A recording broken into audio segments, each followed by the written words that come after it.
to my channel. This is Nib TV again. So ngayon guys, meron akong itatry na repair. Isa siyang water heater. Ganito, parang air pot siya. Pero kulang sa rekta na siya. Bali, sasaksak lang nito. Tapos iinit. So ang problema nito guys, hindi na siya gumagana. Hindi na umiinit. So check natin muna yung kanyang kanyang cord, baka may loose contact lang dito. So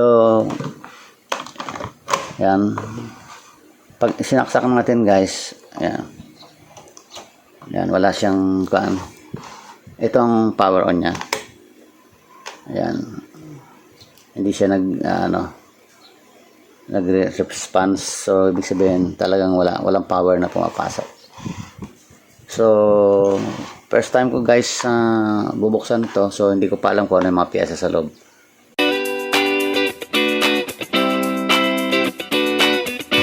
Buksan natin. Bubunutin ko muna guys. Ayan, wala siyang response. Okay, so bunot. Tapos bubuksan natin. Ngayon, check muna natin sa cord ba guys kung meron siyang continuity papunta rito sa kanyang mga terminal. Okay. Gagamit tayo ng tester. Ito na lang yung gamit ng tester.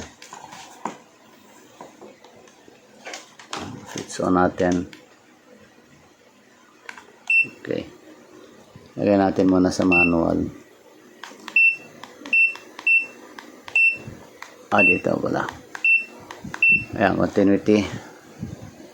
Okay, check natin. Okay. So ayan guys, maganda. Ngayon, check natin kung meron siya ritong, buksan natin muna para makita natin.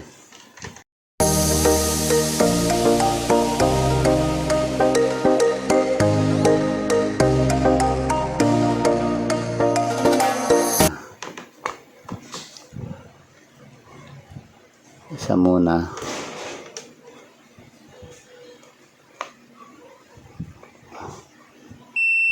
So ayan, dito siya.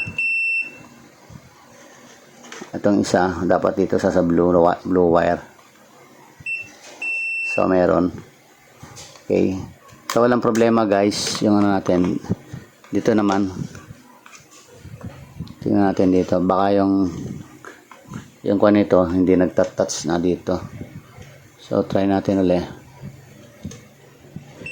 Meron, wala. Dito meron, wala. So wala tayong problema guys sa base. Good naman yung niya rito. So ibalik lang natin.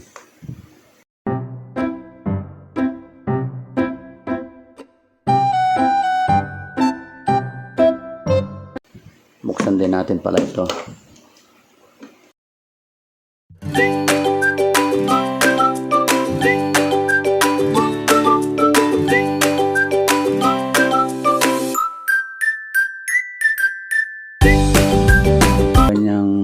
Indicator light, umiilaw kapag may power. Kanina hindi naman siya umiilaw, so ibig sabihin walang power. Okay, check na natin.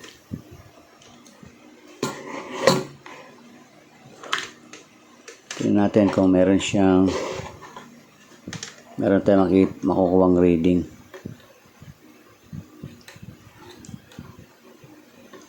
Wala. Baka may diferensya yung heater guys.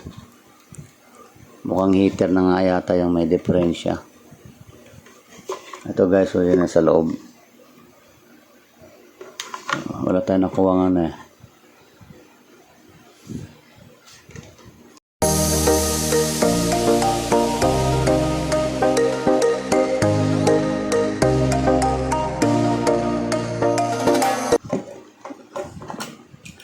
So yan.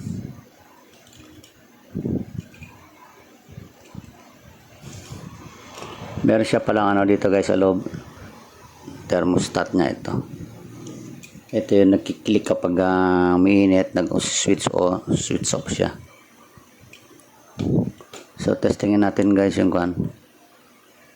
Itong dalawang terminal ng ano.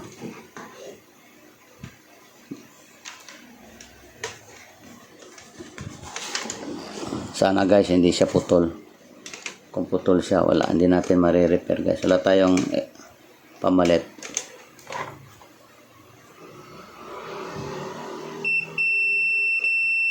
So okay guys, so buo siya, oh. May continuity. Salamat naman at hindi putol ang kanyang heater. Maring dito lang yan sa contact ng thermostat.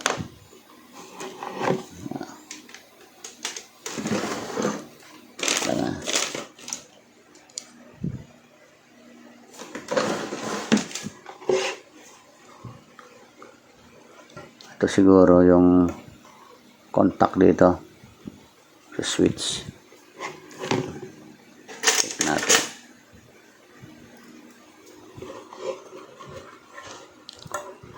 Linisin natin guys.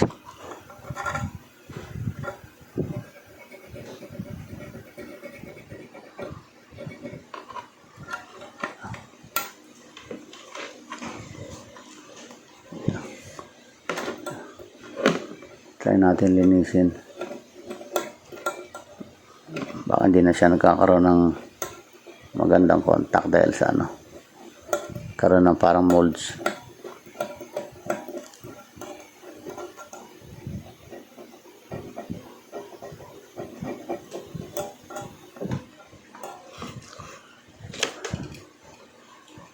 Ayan. Ito kasi guys yung nag-ano doon nagpupush. Angat natin ng konti. Ayan.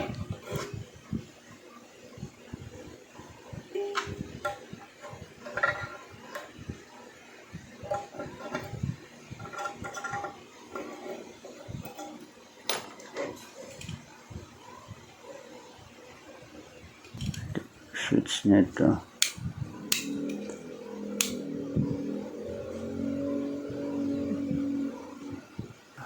Ayan. Try natin.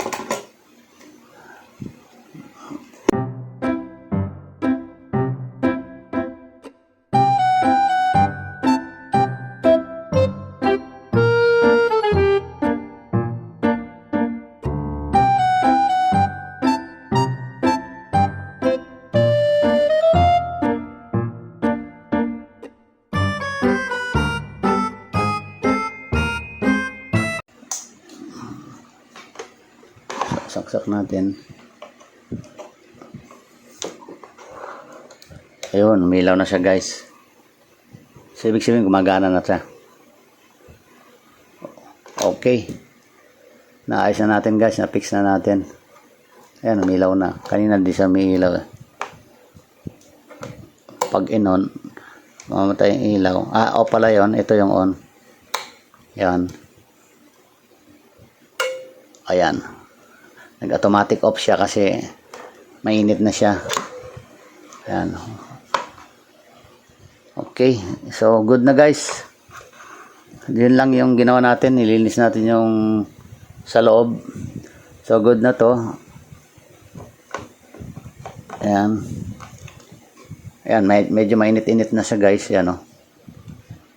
So, lagyan ko sa guys ng konting tubig. Bunutin muna. Nalagyan ko sa guys ng konting tubig tapos tignan natin kung kukulo na. Ibalik lang muna natin to guys. So, yun. Ganun lang guys sa pag-repair. Simple lang. Konting ano lang. Linis.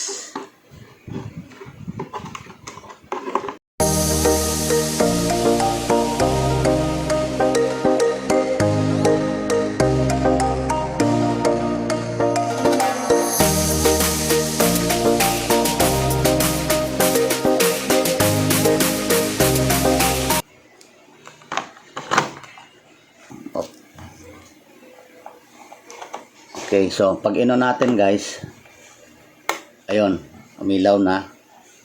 Tapos pag kumulo na sa guys, mag-automatic switch off siya. Aangat ito. Kasi, ayan guys, tumunog. Narinig na guys. Ayan. Hintayin natin guys kung mag-automatic off siya. Ayan. Ayan, narinig na guys.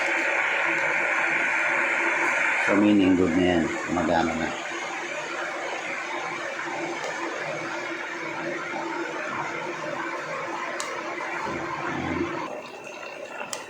Ayan.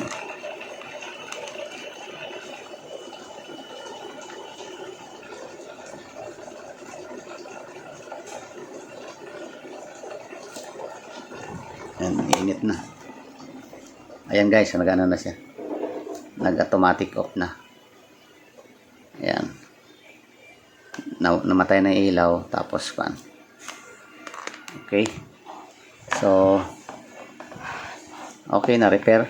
Good. So, maraming salamat guys. Kung nagustuhan niyo itong video na to, paki-like and share. And don't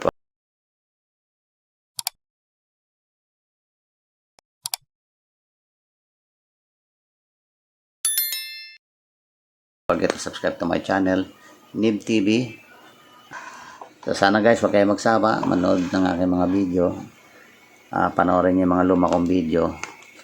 At sana nagustuhan niyo to. Maraming salamat. Bye-bye.